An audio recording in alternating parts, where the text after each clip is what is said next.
Assalamu hörmetli qarindoshlar. Sharq Turkiston sürgündü hökuməti televiziyasının xəbərlər proqramısında görüşənləri qızğın qarşı alınır. Sharq Turkiston sürgündü hökuməti barlıq Sharq Turkistonluqlarning Novruz bayramını təbriklaydı.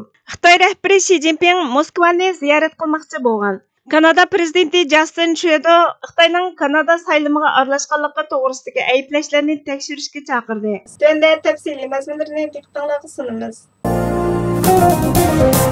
Assalamu alaykum aziz Sharq Turkiston xalqi. Hammamizga ma'lumki, bugun Novruz bayrami. Bugun bahor bayrami. Bugun biz uchun yangi bir yilning boshlanishi. Bu yangi yilimiz va Novruz kunimiz hammamiz uchun muborak bo'lsin.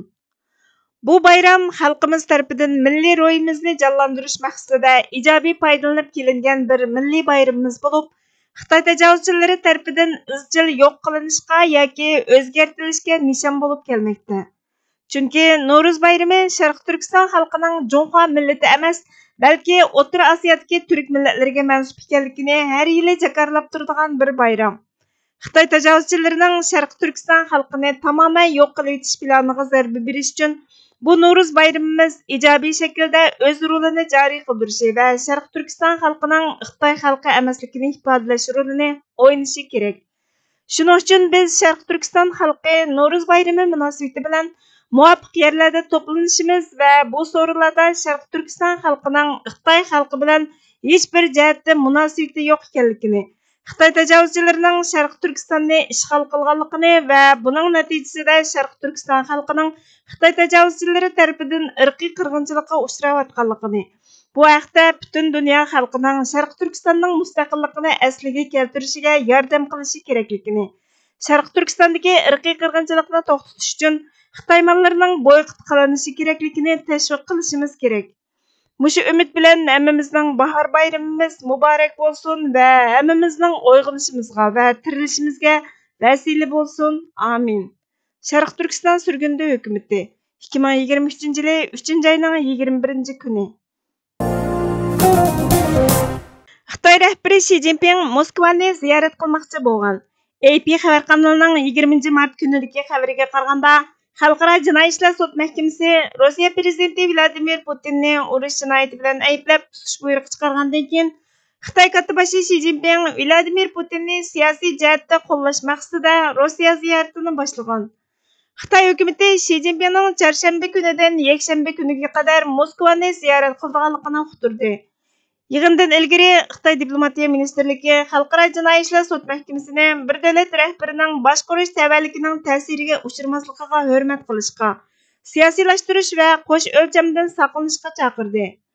Washington Amerika universitetining Xitoy-Rossiya munosabati mutaxassisi Joseph Torigan bu uchrashish Putin bilan Xi Jinpingning Washington bilan bo'lgan munosabatining jiddiylashgan paytida Amerikaga sheriklarining borligini uqtirib qo'yishni maqsad qiladi. Agar Xitoyning Amerika bilan bo'lgan munosabati davomli nacharlashsa, Rossiyaning Ukrainaga qarshi turishiga yordam berish uchun texnik ko'p ishlarni qila oladiganligidan signal berdi, dedi. Xitoy Ukraina krizidagi obyektiv va odil maydonni saqlab, tinchlik suhbatini ilgari surishda ijobiy rol o'ynaydiganligini aytdi.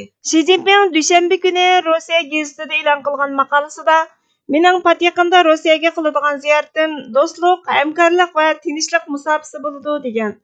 Torigan Xi Jinping tinchlik to'g'risida so'zlash orqali ijobiy rol o'ynayotgan dunyoviy davlat arbobi deb tanilishni xohlaydi, ammo Putinni urushni oxirlashtirishga qistamasligi mumkin. U Rossiyaning tajovuzchilikdagi chorasizligini ko'rishni xohlamaydi, dedi. Kanada prezidenti Justin Trudeau Xitoyning Kanada saylamiga aralashganligi to'g'risidagi ayblashlarni tekshirishga chaqirdi.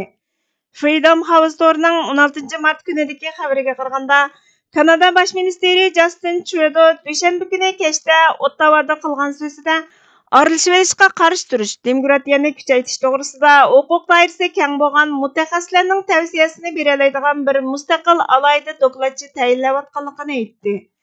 Trudeau'ning tuyuqsiz o'zgarishi 17 fevral kunidagi portlatuvchi xabarda Beijingning Kanadaning saylamiga aralashishi to'g'risida dalillangan axborot doklati naql etilgandan keyin o'qituvchi partiyalar va Avom palatasining besimiga qaytarilgan inkosi bo'lib, tafsilotlarni Amerikani o'z ichiga olgan 5 ko'z ittifoqi o'rtoqlashgan. Şəxsi intiqam və qisas kabi kişilik görəşkə çetildiğan bir yolğa qadam elishdə ölümni hisab kitabның ən başıga keltirib iş başlash aqalli bir iş ekan. Vatan mustaqillik harakatidan iborat shaxsiy va kollektivdan halqagan bir da'voga qadam elishdə buni diqqatga olib qadam elish har qachon ideyada tayyorlik qilish necha yuz asli muhim albatta. Bu ma'nodan elib aytganda g'alaba qilganda qisosnimi, intiqomnimi teng ado qilg'ili bo'ladigan bundaq bir yo'lga kirishda ölümning har qachon duch kelish mumkinchiligiga ega birinchi o'tkal yuzlashish muqarrar bo'lgan cho'ng sinoq ekanligini hisobga olib turib da'vosi ipiga qadam elish aqalli savoddir. Shundaqla mustaqillik harakatida oldin idrok qilishga tegishli ideviy tayyorlik va salohiyat hozirlashga tegishli avvalgi shartlar jumlasidandir. Hurmatli ko'ruvchilar, xabarlarimizni ko'rgan uchun ko'p rahmat.